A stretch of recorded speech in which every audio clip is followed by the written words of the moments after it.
Story title: King of the Delta Rivers. Deep in the belly of the Niger Delta, where the rivers coiled like serpents and the mangroves whispered with the voices of the forgotten, lay the ancient, conservative village of Ogbato. The air here was thick with the stench of rotting sacrifices, and the nights belonged to things that slithered in the dark, things that fed on fear, on myths, on the souls of men. The people of Ogbato had lived under the shadow of the old gods and their ancestors for generations, their lives dictated by the cruel whims of masked spirits, river demons, and the ever-watchful dead. Chief among these highly revered traditions of the people of Ogbato was the worship of the agouti, the sacred royal crocodile. This animal was held in high reverence, and it was considered a mark of special favor by the natives for the agouti to wade into anyone's compound on a casual visit to eat the natives' livestock. Pregnant women prayed for the royal crocodile, agouti, to pay them a visit in their dreams, as this was believed to mean that they would deliver male children, who would end up being great and influential men. The royal crocodile moved slowly and majestically, relishing its regal status. It was considered a sacrilege for one to be seen standing, while the agouti was within view or staring at it. Men were expected to squat low, while women knelt down with their heads bowed, until the jingling sound of the tiny golden bells tied on the crocodile's tail, which clinked as it moved, was heard no more. A tale was told by the village elders of how Ogbuefi Nda could not go to tap his wine until evening because he came across the royal crocodile in his farm and it was sunning itself on the pathway. In addition to this, Ogbuefi's wife Oledo had a rough time massaging her husband's waist with warm water and hot balm to ease the pain on his waist, since he had to squat low by the bush, waiting almost endlessly for agouti, the royal crocodile, to proceed with its majestic movement. Only the priests of the agouti sacred cult, the devotees of the agouti cult, or their descendants, or very strong and powerful witch doctors and occult men and women, dared to stand, approach, or look straight at the sacred agouti crocodile without instantly dropping on the ground, lifeless. But in the heart of this darkness stood a small white church, its wooden cross gleaming defiantly against the apparent interminable gloom pervading the village. It was led by Pastor Timi, a man who had once walked the path of the sorcerers in the neighboring village of Osama before the light of Christ caught up with him and seized him completely. His voice, which once used to chant incantations and sing masquerade songs, now thundered and reverberated with the power of scripture and prayer.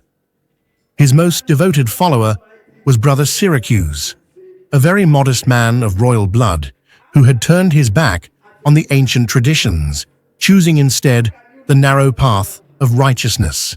Then, without warning, the king passed on. The passing away of a king in Ogbato was never a simple thing. It was an event woven with omens, with rituals, with the silent scheming of spirits. King Okpako III had ruled for 20 years, a reign sustained not by wisdom, but by terror. He had been a man of the old ways, one who fed the gods with the lives of his enemies and kept the village in line with the threat of curses. But now, his body lay cold in the royal hut, his eyes wide open as if still watching, and his mouth twisted in a final, silent scream. The royal drums boomed across the village, their sound thick with foreboding. By the laws of succession, the throne fell to Brother Syracuse, the last living descendant of the royal line. The moment his name was spoken, the earth itself seemed to shudder. In the forbidden grove, where the trees grew twisted and the air smelled of decay. The high priest, Ogida, the bone speaker, gathered his council. He was a horror to behold, his skin like cracked leather, his teeth filed to points, his eyes two yellow slits that glowed in the dark. Around him stood the other priests, their bodies painted with the ashes of the dead, their necks hung with charms made from the bones of sacrificed miners.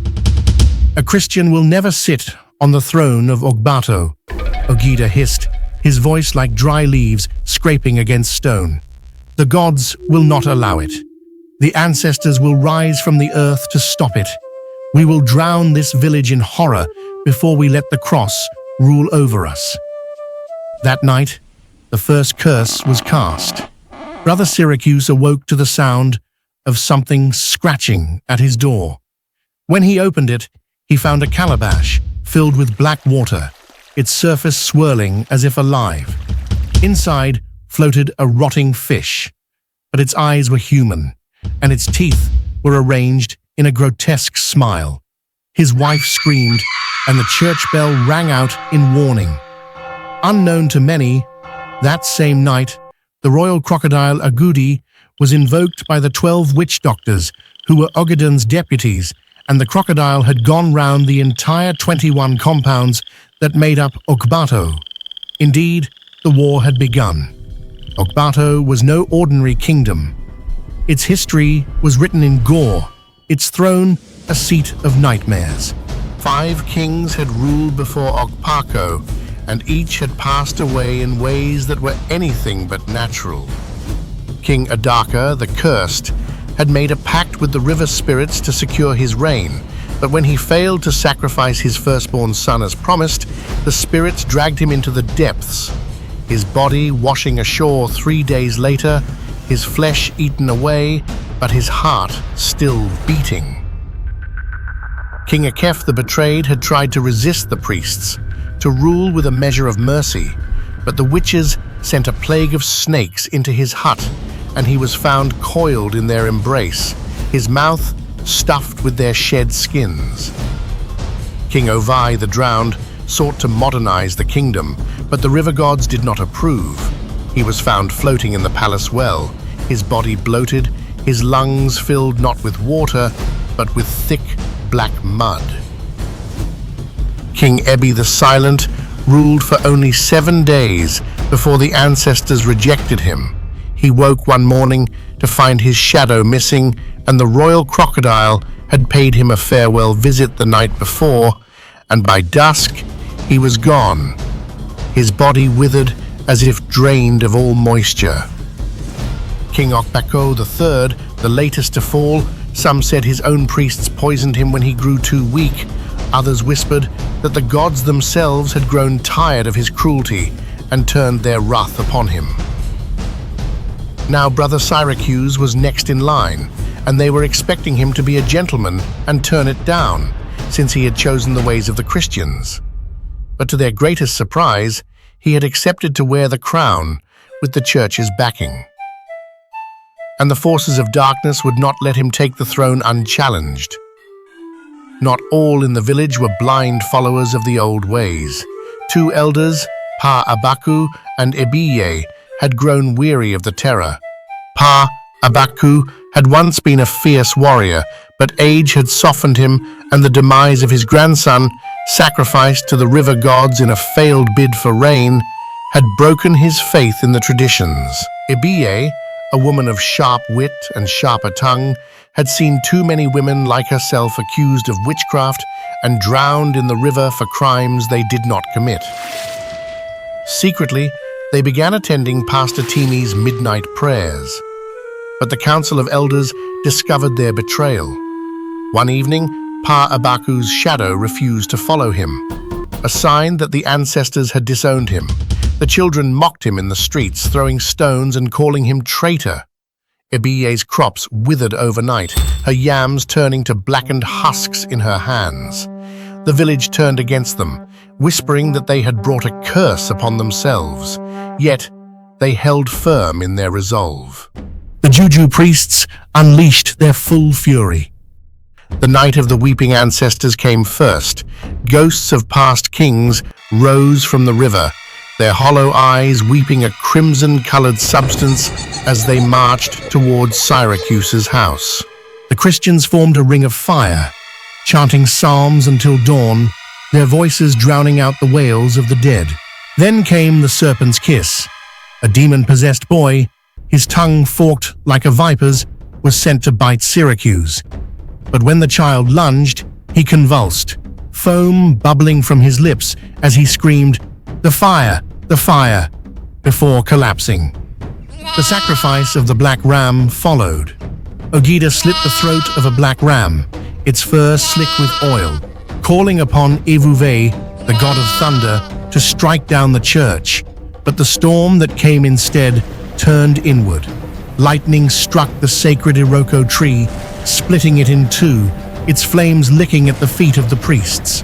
All hell was let loose, as all the forces of darkness came together and jointly unleashed all the diabolic weapons in their arsenal on Brother Syracuse, Pastor Timi, and the Christian members of the village as a whole. Mama Etafa could not sit on a chair for 3 days because of a huge boil that she had on one of her buttocks. The pain was so excruciating that she could only afford to stand and be dancing on each leg at a time. Red oil and ash had been applied severally with the medicinal herbs supplied by Mazi Ila, the village traditional healer, yet no relief. It was on the morning of the 4th day that one of the female lieutenants of Ojida, Madame Ozer, boasted to her openly that they were the ones responsible for her pains, that they had wanted the church to steer clear of their royal throne. Pastor Timi was moved with holy anger when he heard about this open boast.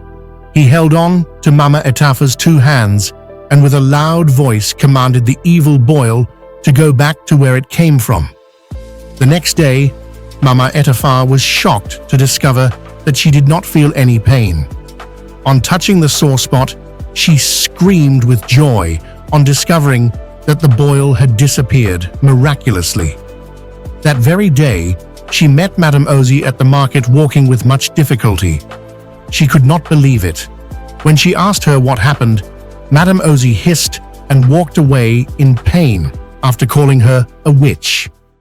On the night before the coronation, the witches made their last stand. They kidnapped Syracuse's youngest son and took him to the cave of no return, where the bones of past sacrifices lay in heaps. "Renounce Christ, or your child dies," Ogida's voice echoed like a corpse's whisper. Pastor Timi gathered the church. They prayed until the ground shook. Then, a miracle. The boy walked out of the cave unharmed, his clothes untouched, and his eyes clear. Behind him, the cave collapsed, burying the priest's strongest charms in rubble. Finally, the coronation. At the coronation, the drums of Ogbato beat not for the gods, but for the King of Kings. All of a sudden, the drums ceased. There was tension in the air as the drummers abandoned the drums and stepped back in confusion and fear. A handful of the men squatted low, while some of the women knelt down with their heads bowed. Initially, the new king was at a loss what was going on. Then the unmistakable jingle of the tiny golden bells got to him. It was clearer than day now. A shadow crossed as the majestic royal crocodile made its way to the square. A new smile was on Ogida's face as he shouted praise names in honor of the crocodile god. The moment the royal crocodile got to the shadow of Syracuse, it yelled, surprisingly like a man, and twitched severally, shriveling and stretching out, lifeless. The royal crocodile, Agudi, lay lifeless at Syracuse's feet, its golden bells silent for the first time in 5 centuries. Just when victory seemed certain, a stranger's voice cut through the chaos. "I am Prince Adaka, son of the river gods, and the true heir to Ogbato's throne." The crowd parted to reveal a towering figure with eyes that burned like hot coals. His skin bore glowing ancestral marks that pulsed with each breath. Even Pastor Timi's hands trembled as he gripped his Bible tighter. This was no ordinary challenger. This was a living nightmare from Ogbato's darkest legends. The pastor immediately burst into a language quite alien to all the non-Christians present as he prayed vehemently. He was speaking in tongues. Prince Adaka spun a tale so terrifying it made strong men weep. He claimed to be the lost son of King Adaka the Cursed, spared from sacrifice when river spirits stole him as an infant. Now, returned from their underwater kingdom with mystical powers, he vowed to restore Ogbato's ancient glory. The broken witch-doctors rallied to him like starving dogs to meat. Together, they unleashed horrors unseen in living memory. Adaka, with his magical powers, summoned the skeletal remains of all 5 dead kings who rose from the riverbed, their bony fingers pointing accusingly at Syracuse while chanting "Usurper" in voices like grinding stones. The cursed coronation stool, crafted from the sacred Iroko tree and inlaid with human teeth, the stool sprouted venomous thorns when Syracuse approached, dripping a paralyzing toxin that struck down 3 loyalists instantly. Adaka's followers mounted a human shield round their master after frightening away a large percentage of the villagers. Then Adaka mesmerized all present as he personally served Syracuse palm wine in a gourd carved from a human skull. But Elder Ebie's sharp eyes noticed 3 drops sizzle on the wooden table. With a cry that shook the hall, she slapped the gourd from Syracuse's hands. The liquid burned through solid mahogany like fire through paper. This got her a hot stare of hatred from Adaka. Pa Abaku, the aged warrior, delivered the final deadly blow to Adaka's claims. Producing an iron chest buried beneath the sacred Iroko tree, he revealed Ogbato's ancient lineage records, written with ink on python skin. "Here in our ancestors' own hand," Pa Abaku thundered, "King Adaka never sired a son. His only child, a daughter, was given to the crocodile god when she could barely walk." The revelation shattered Adaka's facade. His glowing marks faded to scars. His regal bearing collapsed into the slouch of a common criminal. The villagers gasped as they recognized him. Otobo the outcast, a banished thief from a neighboring village who had learned dark magical arts to exploit their superstitions. In his final, desperate act, Adaka drew a dagger carved from a crocodile's rib and lunged at Syracuse. But the would-be king tripped over the lifeless Agudi's tail, impaling himself on the splintered remains of the cursed stool. His final screams turned to watery gurgles as his body dissolved into the very river he claimed as his mother. The village square erupted as Witch-Doctor Ogida clutched his chest, his skin peeling like burning parchment. Ogida held onto his chest as he was overcome with a fit of cough. His power broken, Ogida stumbled forward, coughing uncontrollably. What is this power?" he croaked with some difficulty. Pastor Timi looked at him and said, "The name of Jesus." One by one, the villagers who had earlier withdrawn at the arrival of the crocodile went and brought their idols and threw them into the fire. Even the masked Ekpo dancers who were instructed by the wicked elders to try and disrupt the coronation removed their costumes and wept openly. This was after 12 of their skin-leather drums had burst and immediately caught fire, almost burning 3 of the masked men to their final demise. The coronation that followed became legend.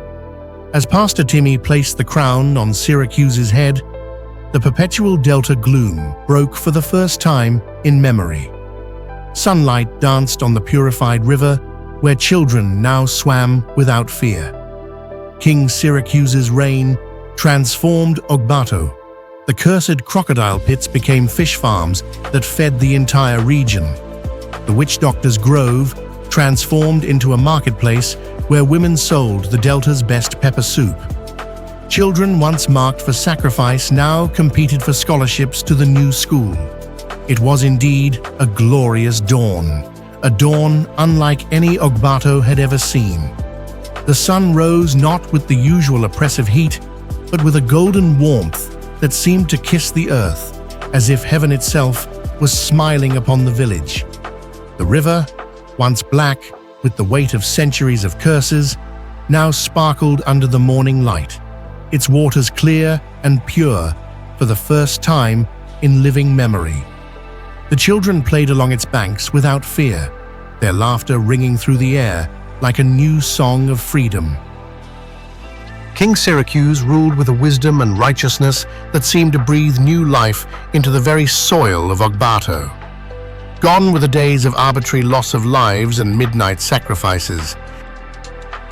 The village council, once a tool of terror in the hands of the priests, now met under the great mango tree in the square, where every man and woman could speak and be heard. The first law King Syracuse enacted was the abolition of human sacrifice, and in its place he established schools where the children of Ogbato could learn not only the good and morally upright ways of their ancestors before evils swept through and polluted the land, but also science, technology, and the knowledge of the wider world. The church, once a small and persecuted flock, now well entrenched, stood at the center of the village's rebirth, its doors open to all who sought peace.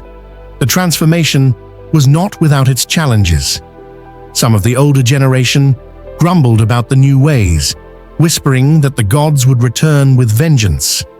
But as seasons passed and the village prospered, as the fishermen brought in bountiful catches without making fetish human sacrifices and offerings, as the women gave birth to healthy children without fearing the evil spirits, as the fields yielded harvests more abundant than any in memory, without any royal crocodile to be given any sacrifice, even the doubters began to see the hand of the Almighty God in their midst. The former high priest Ogida, now a broken and wizened old man, would sit at the edge of the village square, watching the children play, his once fearsome eyes now filled with something like wonder. On the first anniversary of King Syracuse's coronation, he too came forward to be baptized in the river that had once been his domain, his tears mixing with the water as the congregation sang hymns of deliverance. And so, Ogbato entered its golden age, the stories of the old kings, of Adaka dragged beneath the waves, of Irikefe choked by serpents, of Ovi drowned in mud, became cautionary tales told to children, not as history to be revered, but as warnings of the darkness they had escaped. The royal palace, once a place of fear, now hosted feasts where the poorest and the richest broke bread together.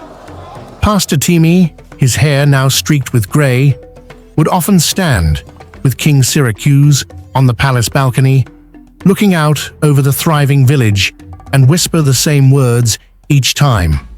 The light shines in the darkness, and the darkness has not overcome it. And in the quiet of those moments, with the scent of blooming flowers replacing the old stench of horror, doom, and fear, it was as if the very air of Ogbato had been made new.